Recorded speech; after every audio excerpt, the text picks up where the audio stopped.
நான் அப்படின்ற அகம்பாவம், அவனா அப்படின்ற பொறாமை, எனக்கு அப்படின்ற பேராசை, இது எல்லாமே எப்போதும் ஒரு மனுஷனை வீழ்ச்சி அடைய தான் செய்யுமே தவிர ஒருபோதும் வாழ வைக்காது. அனுபவம் கொஞ்சம் அதிகமாயிட்டா எல்லா கேள்விகளுக்குமே மௌனம் மட்டும்தான் பதிலா இருக்கும். வாழ்க்கைய அழகாக்க அன்பு தேவை. ஆனா அன்பை அழகாக்க நல்ல புரிதல் தேவை. நல்ல புரிதல் கொண்ட உறவுகளை மட்டும் எதற்காகவும் இழந்துடாதீங்க. உங்களை வீழ்த்த நினைக்கிறவங்க செயல்படுத்துகிற திட்டம் உங்களோட மனசை சிதைக்கிறது.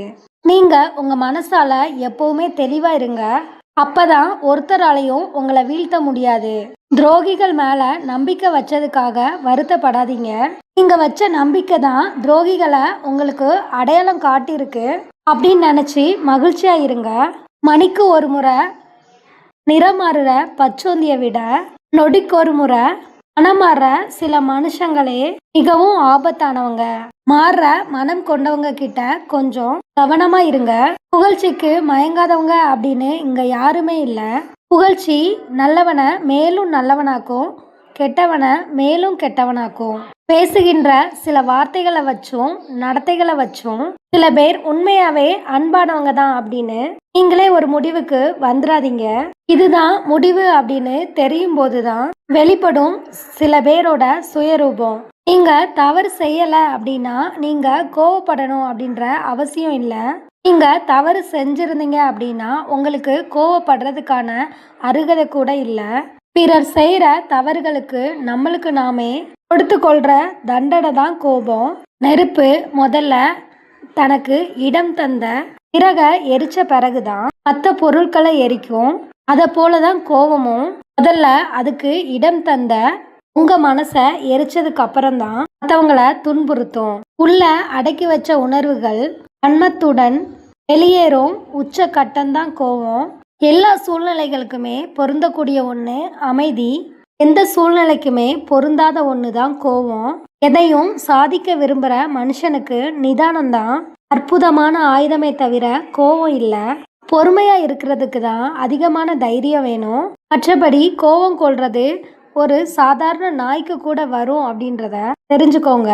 காட்டப்படுற இடத்த விட இருக்கிற இடத்தையே அதிக பாதிப்பை தரும் கோபம். உண்மையாவே உங்களோட கோபத்தால அதிகமாக பாதிக்கப்படுறது உங்களோட எதிராளி இல்லை, நீங்க தான் அப்படின்றத முதல்ல தெரிஞ்சு வச்சுக்கோங்க. நல்லவங்க பயன்படுத்தாத முட்டாள்களோட ஆயுதம்தான் கோபம். உங்களோட கோபம் உங்களோட அறிவையும் உங்களோட உடலையும் உங்களோட நடத்தையும் தான் அதிகமாக பாதிக்குது. உண்மையானவங்களும் நேர்மையானவங்களும் தான் அதிகமாக கோபப்படுறதா சொல்லப்படுது. ஆனா தன்னிடம் உள்ள உண்மை, தூய்மை, அடக்கம், நற்பண்புகள் அனைத்தையும் ஒரு மனுஷன் அவனோட கோபத்தால இழந்துடுறான் அப்படின்றது தான் உண்மை. உங்களுக்கு அன்பானவங்களை காயப்படுத்தும்படி எதையும் பேசிடாதீங்க. கோபத்தில் நீங்கள் கொட்டுற ஒவ்வொரு வார்த்தையும் முள்ளா மாறி அவங்கள குத்தி கிழிச்சிரும். கோபத்தில் உங்களோட அன்பானவங்களையும் கோபம் தணிஞ்சதுக்கு அப்புறம் உங்களையும் அது காயப்படுத்திக்கிட்டே தான் இருக்கும். இங்க கோபம் அப்படின்றது சில பேருக்கு பிறவி குணம், சில பேருக்கு அது பிறரால பிறக்கிற குணம். கோபம் கொண்ட மனிதன் உண்மை, தூய்மை, அடக்கம் ஆகியவற்றை இழந்து விடுறான். மற்றவங்க உங்களை கோபப்படுத்துற அளவுக்கு நீங்க அவ்வளவு பலவீனமானவங்க இல்லை அப்படின்றத அடிக்கடி உங்களுக்குள்ள சொல்லிக்கிட்டே இருங்க. குழந்தைங்களோட மீதும் குழந்தைங்க மேலையும் உங்களை விட வலிமை குறைஞ்சவங்க மேலையும் கோவப்படாதீங்க. அதை விட கோலத்தனம் வேற எதுவுமே இல்லை. கோவத்தால ஒன்றும் சாதிக்க முடியாது அப்படின்றத ஃபர்ஸ்ட் உணருங்க. உங்களோட கோபம் உங்களை சுற்றி எப்போதுமே ஒரு எதிர்மறையான அதிர்வுகளை உண்டாக்குது.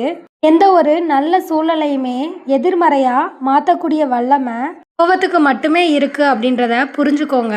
நல்ல மனுஷன் மாதிரி முகமுடிய அணிஞ்சுக்கிட்டு உங்க கூடவே இருக்கிற கோபம்தான் உங்களோட முதல் எதிரி அப்படின்றத புரிஞ்சுக்கோங்க. உங்களோட பிரச்சனை எதுவாக இருந்தாலுமே கொஞ்சம் விலக்கி வைங்க, ஓய்வெடுங்க, நிதானமாக யோசிங்க, அதுக்கப்புறம் செயல்படுங்க. அப்பதான் எல்லாமே நன்மையாக முடியும். நிதானம் ஒன்று தான் உங்களை நல்வழிப்படுத்தும். உங்களோட கோபமானது உங்களை நிச்சயம் அழிவு பாதைக்கு தான் அழைச்சி செல்லும். உங்களோட மனசே நீங்கள் விரும்பினபடி இயங்காத போது மற்றவங்க உங்களோட மனசுக்கு ஏற்ற மாதிரி இயங்கலை அப்படின்னு நீங்கள் கோவப்படுறதுல எந்த ஒரு நியாயமே இல்லை. கோபம் வந்துட்டாலே உங்களோட மூளை சரியான முடிவை எடுக்காது அப்படின்றத இந்த உண்மையை ஃபர்ஸ்ட் புரிஞ்சுக்கோங்க. கோபத்துல திட்டி தீர்த்ததுக்கு அப்புறம் மனசு வருத்தப்பட்டு ஒரு பயனுமே இல்லை. திட்டு தீர்த்திட்டு மன்னிப்பு கேட்கறதுலயும் எந்த ஒரு பிரயோஜனமும் இல்லை. உங்களோட இயலாம தான் உங்களோட கோபமா வெளிப்படுது.